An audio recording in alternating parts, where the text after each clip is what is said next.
This is the Six Figure Home Studio Podcast, episode 42. You're listening to the Six Figure Home Studio Podcast, the #1 resource for running a profitable home recording studio. Now your hosts, Brian Hood and Chris Graham. Welcome back to another episode of the Six Figure Home Studio Podcast. I'm your host, Brian Hood. I'm here with my co-host, Chris Graham. Chris Graham, how are you feeling today, my friend?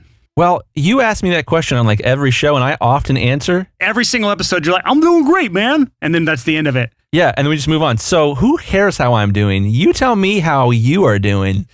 I've been excited just because I'm always working on multiple things at the same time. You know, I'm juggling 2.5 different businesses. And so it's like, there's always something coming up. And, you know, so I have the Profitable Producer course, and we just finished up one of our Accountability Accelerator boot camps with 105 graduates this time. So it's really fun to see all of the questions that come in, because a lot of the like struggles that people have are things I don't think of, or things that I, see different angles that are really interesting. And it's fun to take what I learned from that group of people during the boot camps, or from people inside the course or our community, and bring it over to the podcast. And actually today's episode is one of those topics. I was having lunch with one of my students. We went to Topgolf. I don't know if any of you around other cities have a Topgolf in your city, but it's basically this big driving range. Every golf ball has a chip inside of it. It's basically like a bowling match. There's like targets you're going after, and you get points based on how close you get to the targets. It's fucking awesome. I'm a golfer, so like... There's one a quarter mile from my house, and I thought it was dumb until you just explained it. That sounds awesome. Oh, no, it's amazing. They have all the golf clubs there for you. They serve food and drinks and all this other stuff. Oh, yeah. It's amazing. I'd do that. It's like $25 an hour for a bay. So with like, you can get up to 6 people in there. So it's like $3 a person or $4 a person if I could do math. Anyways, I took a student out there for lunch, and we were talking about his business. We were dissecting all these different areas, and it was interesting because it came down to really one issue. And this is the issue that the vast majority of our listeners probably have. I've seen this countless times in the Facebook community. I've seen this countless times in surveys I've done, from conversations I have.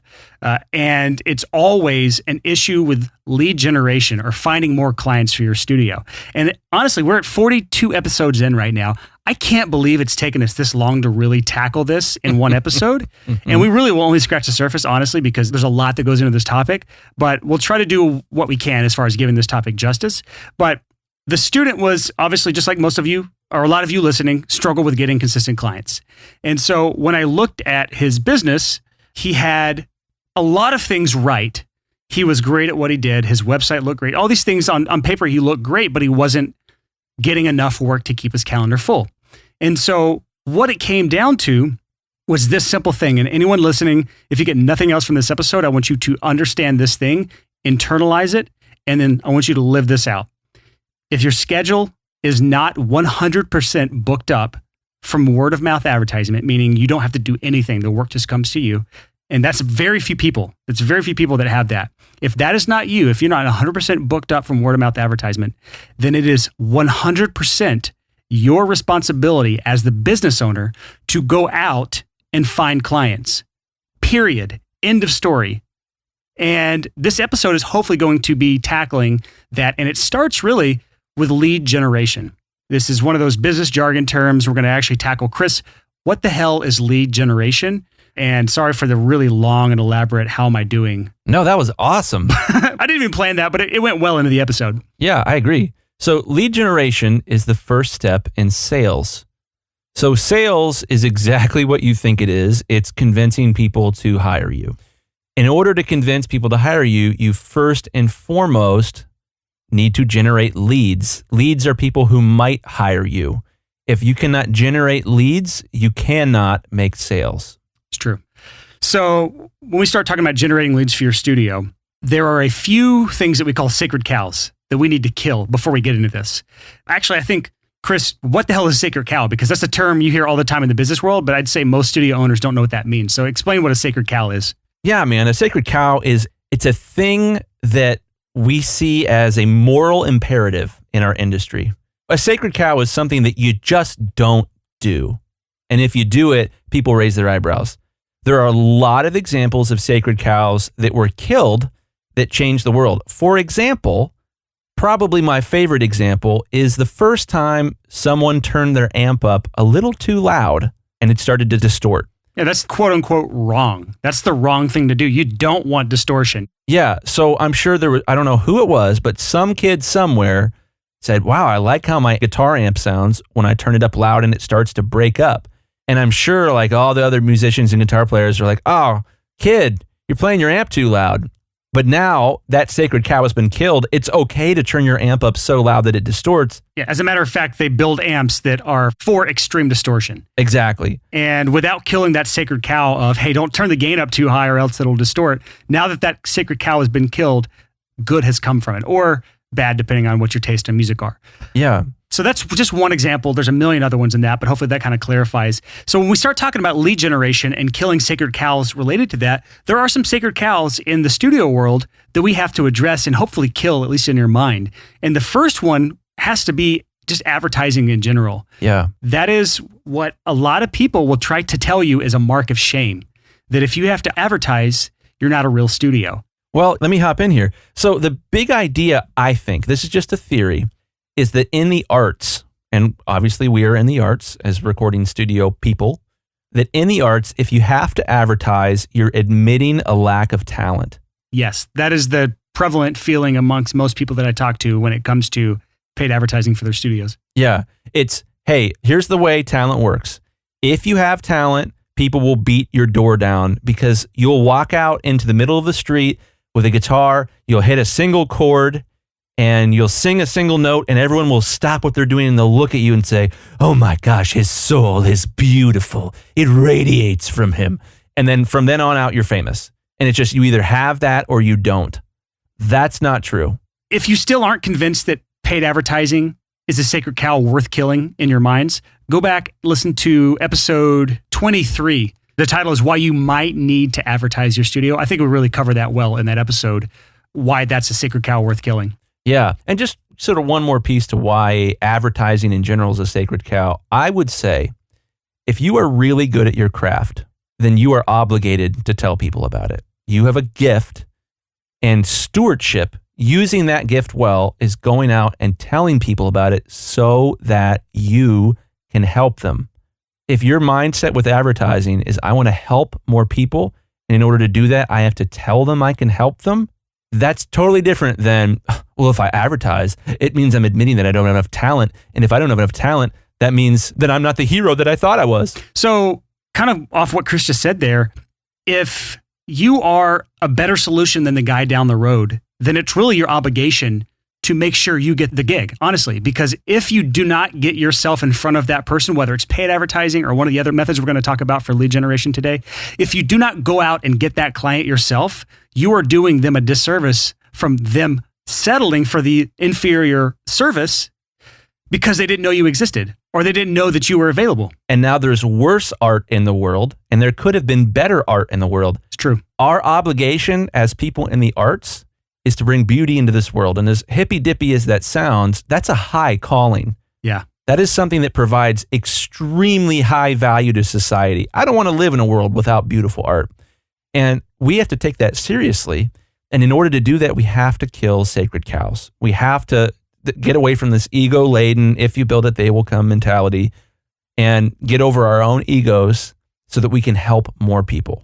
All right, so that's all fine and dandy, right? Let's just say that most people listening right now that do not have a calendar that's booked up 100% full, you're probably like, okay, now get to the good stuff in this episode.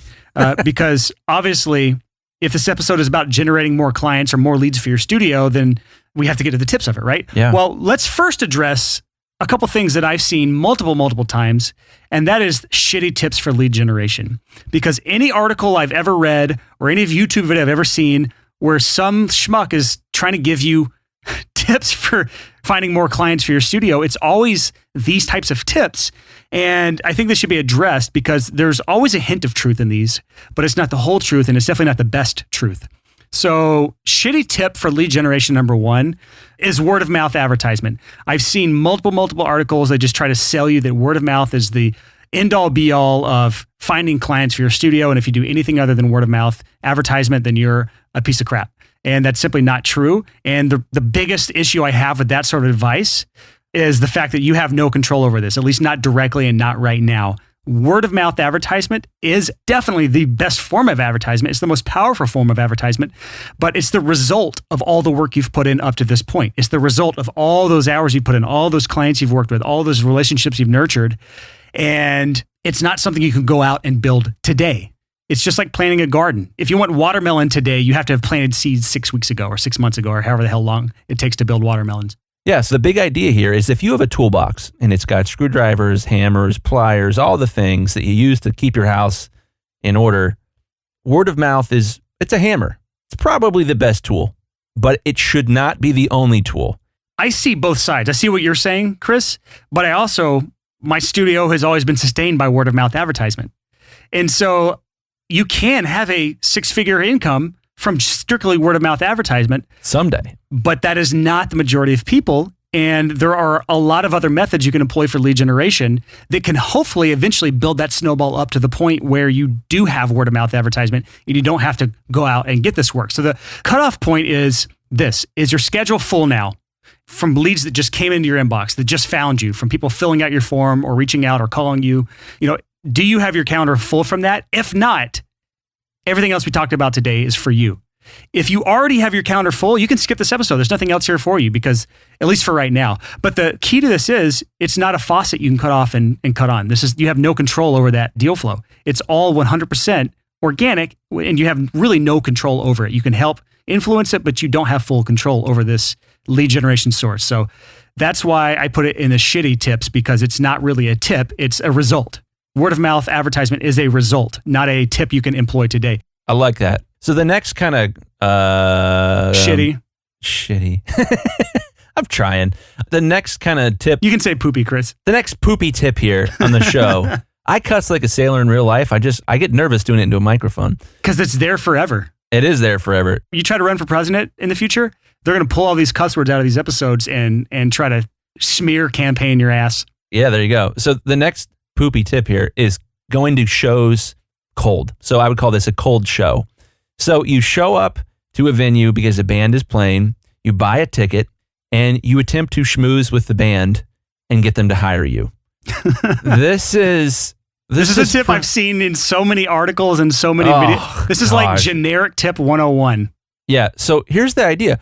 There's going to be 300 kids at this show tonight. The band will be there, and all 300 kids want a picture, a conversation, and other forms of personal contact with the band. And you're going to go at the same time all these kids are and try to get the band's attention at the same time. Mm-hmm. You see my problem here? Yes. You're going to have a difficult time getting any band member to listen to you for any amount of time. It is the worst. Yep. And that's assuming that they're not back in the green room the whole time. Exactly. The bigger the show, the bigger the artist, the more it's going to be difficult to have a meaningful interaction with them. Now, if you're just going local band and there's going to be 15 people there, maybe you can get this to work. And there is a hint of truth in this. You can find work this way, but I would count this as a shitty tip, because there are much more higher leverage forms of lead generation that you can use, which we're going to get to in a second. But cold shows, go for it, man. Go for it, but there's better ways. Well, and honestly, your best bet at a cold show isn't to try to get the band to hire you. It's to try to get the other people in bands who came to the show to work with you. We're still kind of in the bad tip area here, but one thing you could do. So for example, last Sunday, took my daughter out on a date. She's 2 years old. That's adorable. It was fantastic. We went to Natalie's Coal-Fired Pizza in Columbus, Ohio on Sunday at 4 p.m. And so we like to eat an early dinner usually. And she loves pepperoni pizza. We showed up at the club, and lo and behold, it was sound check for that night. And I ran into, I think, 3 different musicians, and had some of them previous clients, some of them hopefully future clients. Had conversations with them, because I just happened to be there at soundcheck when they have nothing to do but make a little bit of noise and then sit around and do absolutely nothing for 4 hours until the show starts. That's a good time to interact with a potential client. You bring up a very good point. That's not a cold show. That's a warm show, because you already had previous clients there, right? Touche. You're right. That brings up actually a good point. This wasn't on our outline here, but this is how you turn that shitty cold show tip into an actual good tip for lead generation. And that is, if any of your clients have a live show or concert, whatever you want to call it, in your city, you absolutely need to be there 100% of the time if you're lacking work right now. If you're super busy, you always have clients, you're 100% booked up, you don't necessarily need to do that. You don't have the time to do that or the mental bandwidth to do that. It's good to do that. But the reason for that is you're obviously a known person there because you've worked with that client. You're going to get face-to-face time with your client, which is going to help with return clients, getting them coming back to you because you're building that relationship, you're nurturing that relationship. But you also have an in with the other bands. If you get there early, you start talking to the other bands, you have that connection that says, hey, I recorded the other band you're playing with today, or I produced that other band. And that's a much easier introduction and way to get that conversation started than when you know absolutely nobody at this show. Yeah, so that's a great tip, Brian. When we start talking about the seed of truth in these shitty tips, there is power in going to live shows, but doing it in a more strategic way is the important part there. Yeah, you shouldn't go and be like, I hope I get to see the band so that I actually did some work tonight. Yeah. That's terrible. What you cannot do and run a business successfully is gamble on, should I buy a ticket and hope I get to meet the band when the most people that want to meet the band also want to meet the band. That's rough. So yeah, don't gamble with this. You should be sure that when you're doing some sort of outreach, that you're going to make some progress. So going to a sound check or going to a show for a band that you worked with, hanging out with them, you might even be able to get in the green room and meet a bunch of other musicians that are playing that night and start conversations that way. That goes a long way because there's social proof. All right, so our next shitty tip is cold emailing a band with a hard sell. Chris, you got a story here for us? I do. So let's first define what a hard sell is versus what a soft sell is. A hard sell is you cut right to the point. You're super, super bold and aggressive and you're real salesman-y. And I hate that. I hate it. A soft sell is that you try to genuinely build a relationship first before you start to talk about the sale. 100% yes on that. So talk about this story. So we had a guy on the Facebook community a while ago, a couple months ago, and I don't remember exactly what he had said, but the basic story was this. He emailed a band or Facebook messaged them. He had no relationship with them and no mutual friends. And he immediately, within like 25 words, went for the sale. Went for, you should work with me. No references, no relationship. And he'd actually managed to insult them before asking too. Yeah. Hey, your record sounds bad. I could make it sound better. And while I applaud this guy for his boldness, for his grit, and for trying to generate leads, the strategy of a hard sell is a bad one, especially in our industry. There's a right way to do it, which we're going to talk about in a second, but that's definitely a shitty tip. When you see someone talking about cold emails or cold outreach, there is a right way and there's a wrong way to do it. And for the most part, I've only seen the wrong way from other articles and videos out there. And let me throw this in here. So this is a great opportunity to apply the golden rule.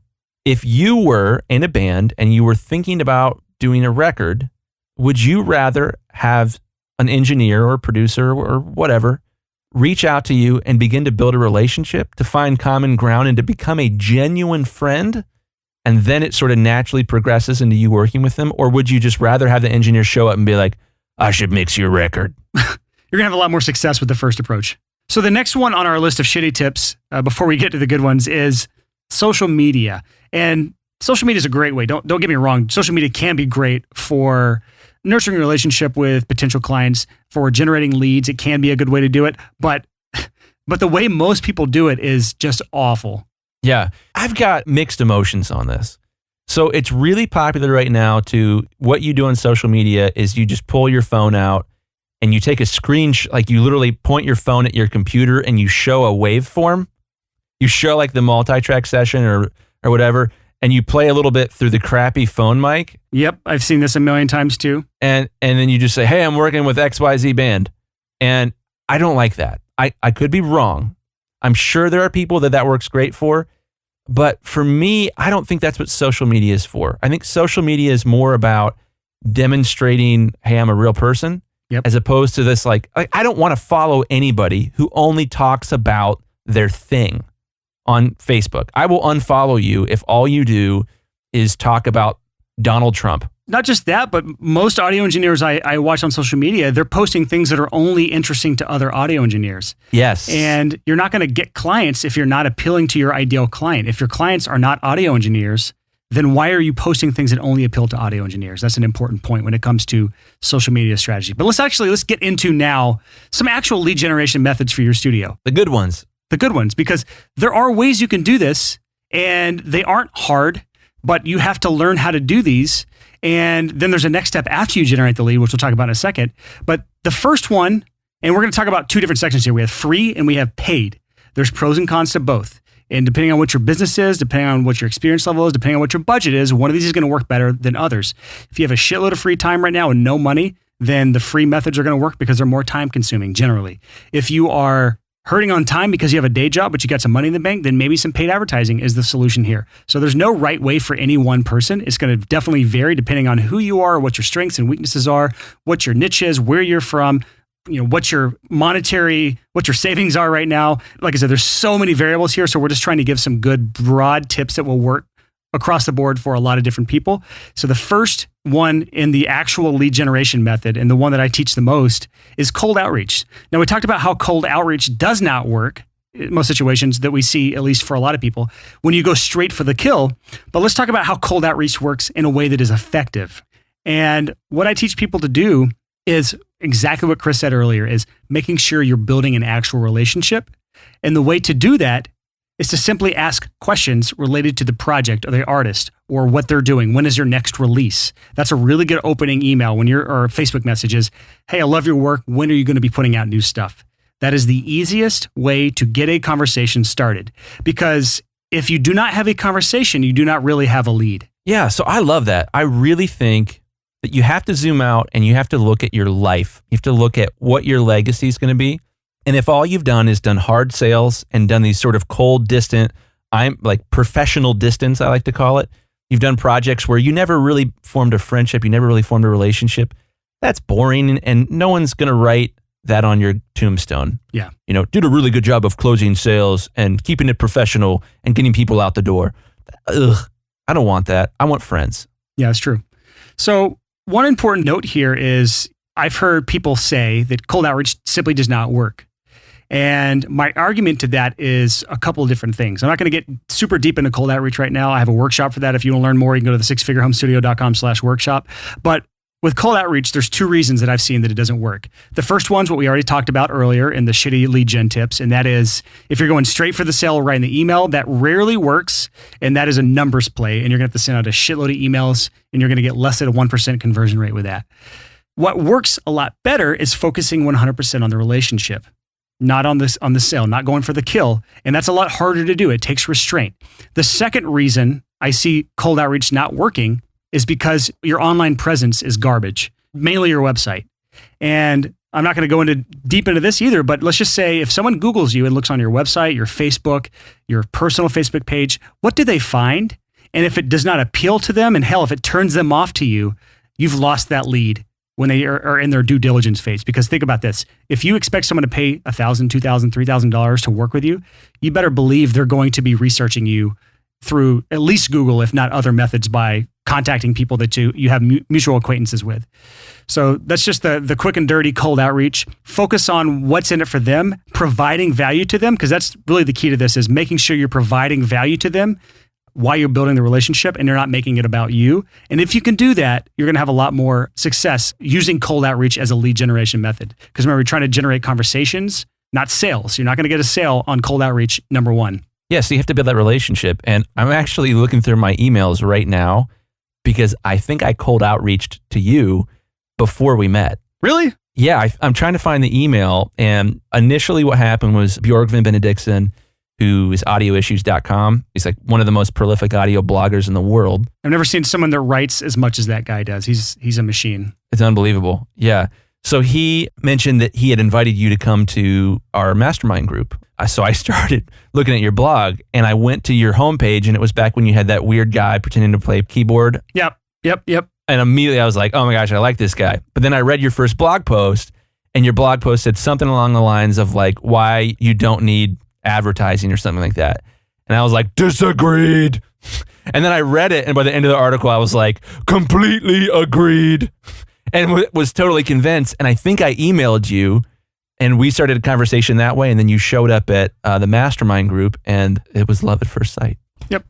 All All right, so let's get into the next form of effective lead generation. And this is something called content marketing.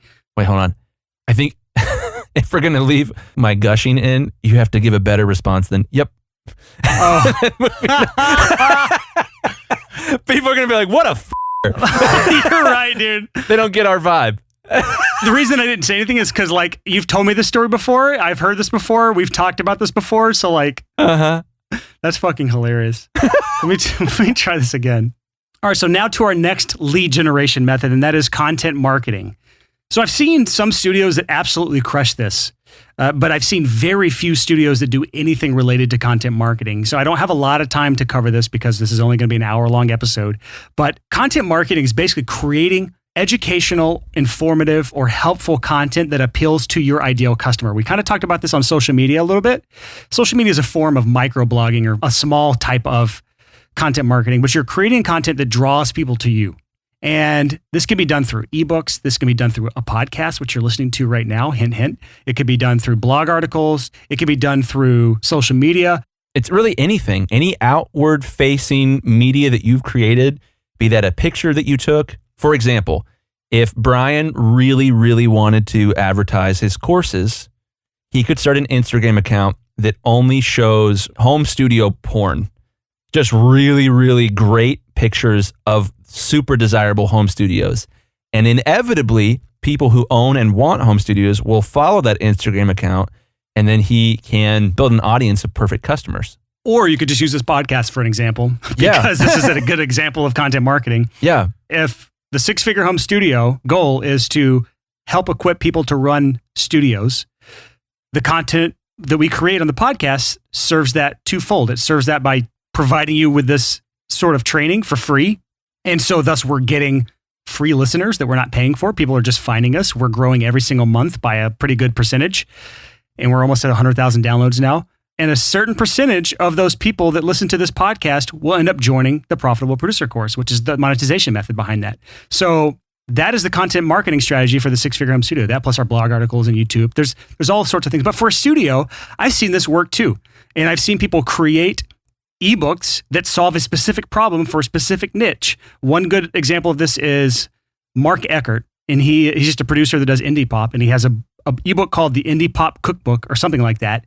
And he generates leads through Instagram and that ebook. And he crushes it doing that. That's awesome. And that's just one of several people I've seen that they solve a specific problem through some piece of content.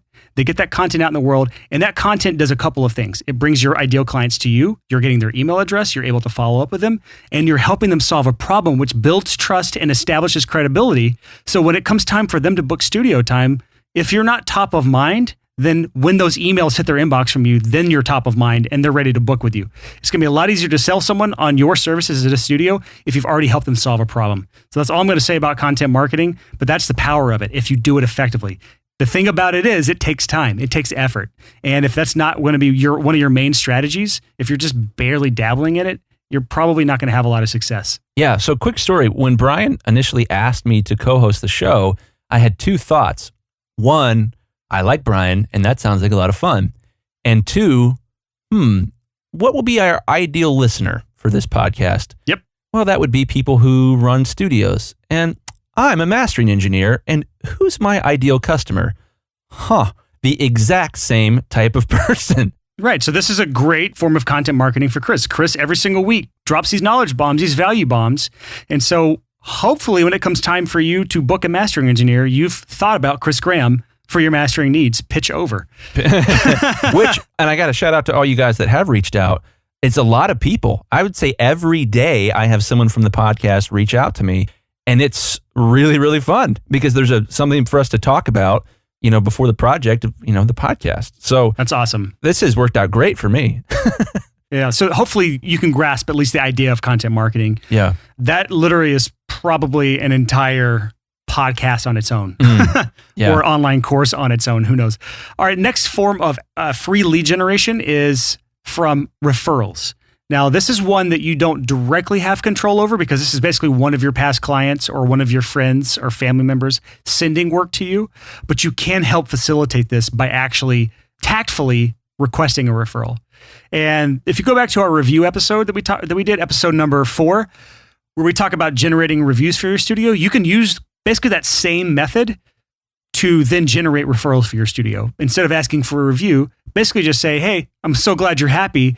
Do you know of anyone else that's looking to record right now or looking for mastering services right now? And you get a name, and then you follow up and say, hey, Jenny from IT department said you were looking for a mastering engineer.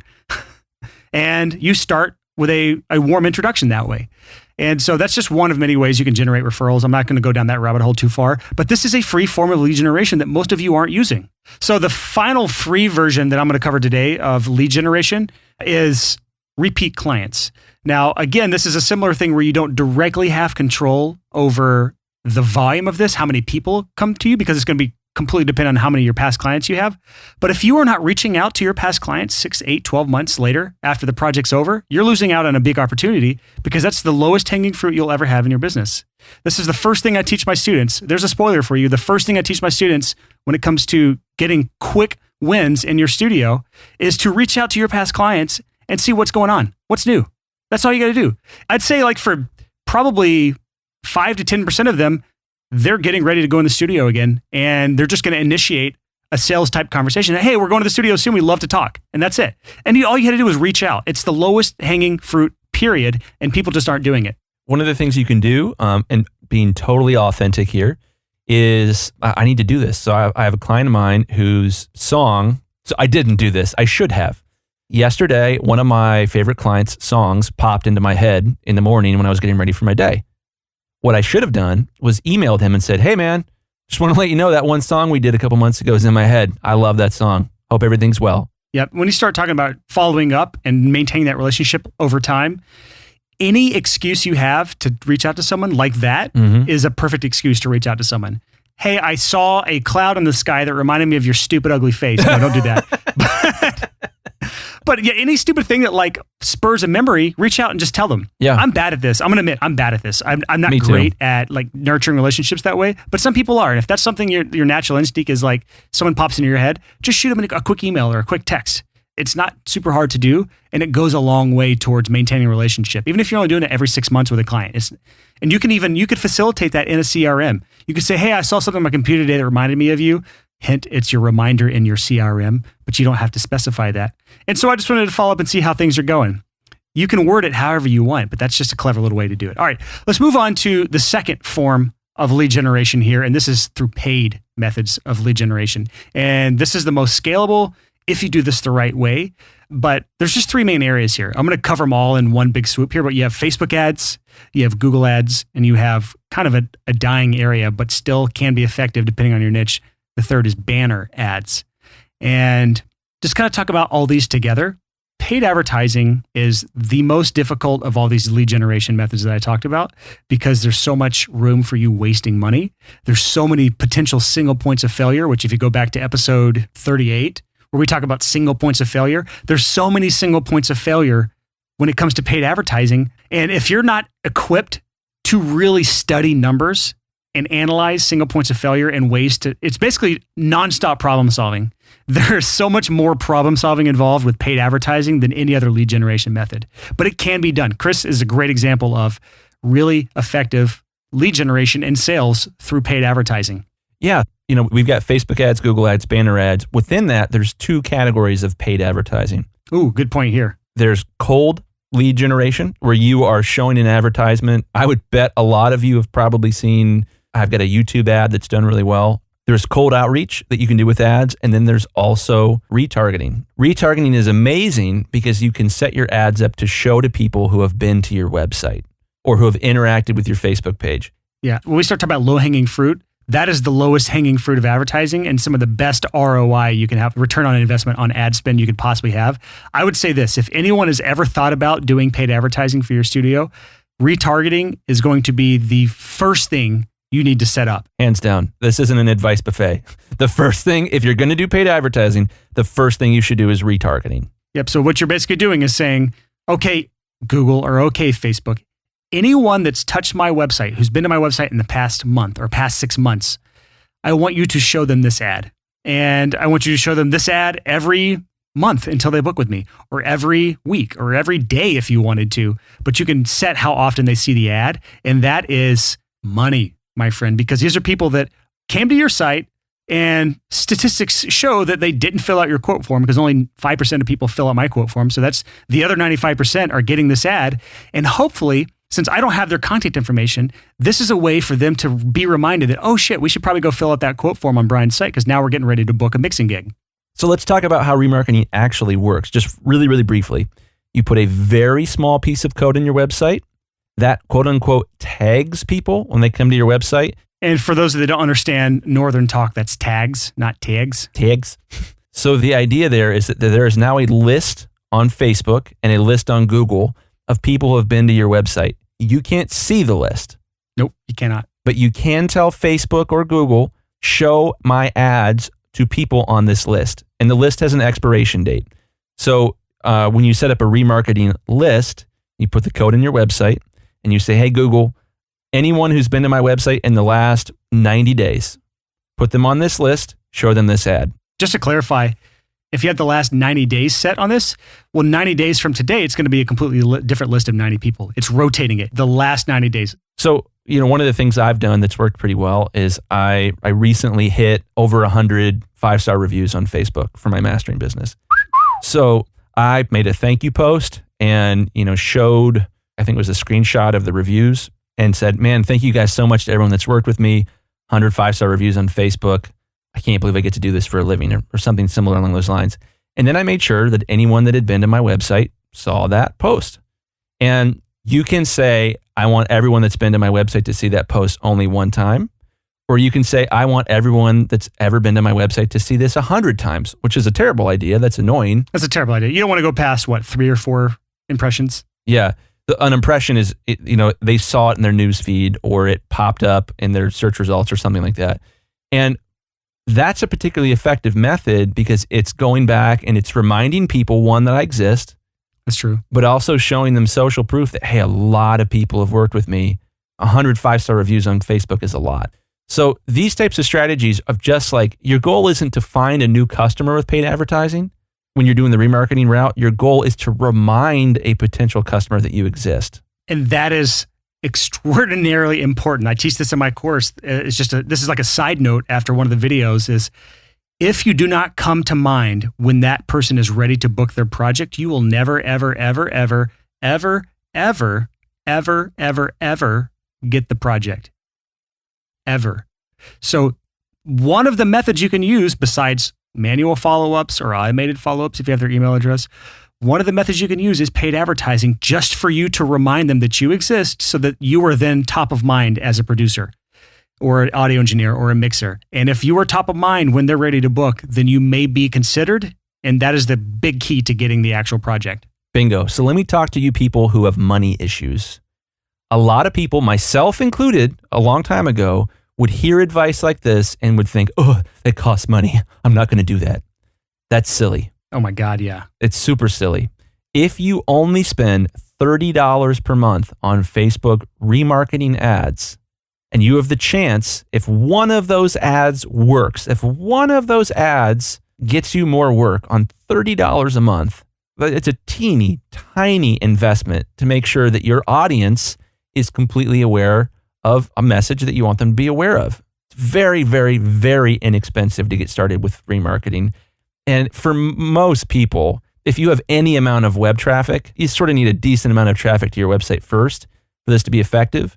But if you have any amount of traffic to your website, it's so cheap. It's so inexpensive. Just so you know, like that $30 a month will get you up to about 6,000 impressions in a month's time, just for that $30. How many other advertising methods can you spend $30 and get in front of 6,000 highly qualified potential prospects? And this could be done in tandem with all the other things we just talked about. If you're doing cold outreach, you're trying to get referrals from people, this is something that is going to hopefully augment those other efforts, because what this is doing is helping you pick up all of the leads that slip through the cracks and put them back to the top of your funnel. And man, I can't say much more about this, but hopefully this is kind of exciting some of you guys. If you're not quite there yet, that's fine. Focus on one of these other areas. But I think just from what I said at the beginning of this episode, if you do not have a full schedule from word of mouth advertisement right now, then it is 100% on you as the business owner. It's your responsibility. No one else is going to do this for you. You have to go out and take action and take responsibility and generate the leads for your studio, period, end of story. And hopefully this episode has helped get you started, getting the wheels turning in your head on the possibilities there are out there to get this done. So that is it for this episode of the Six Figure Home Studio Podcast. I can't believe it took that long to get this episode tackled. This is a very important part of really any freelance business. And we probably should have tackled this in the first 10 episodes. But 42 episodes later, we finally tackled this. Hopefully got a lot out of this. Next week, we are going to be talking about what to do with all these leads that you just captured. Let's just say you follow this episode, you get a bunch of leads, you generate leads, as we call it in the business. And now we're going to talk about next week how to turn those leads into customers. I think this will be a good eye-opening episode for you. Again, there's a lot that goes into this stuff. Don't let yourself get overwhelmed. This can, go down a really long rabbit hole. You can feel like you're missing a lot of pieces of this puzzle, but in all actuality, the 80-20 principle applies to everything we teach on this podcast, including this episode. Learn the 20% that will get the 80% of the results that you need, and then don't stress about the rest of it. It's fine. You can work towards the other 80% throughout your career, but do not let yourself get overwhelmed. So next week, we're going to talk about sales. We're going to talk about turning these leads that you acquired this week, turning those into paying customers next week. And we have a lot planned to talk about. So until next time, happy hustling, and thanks for listening. Whoa.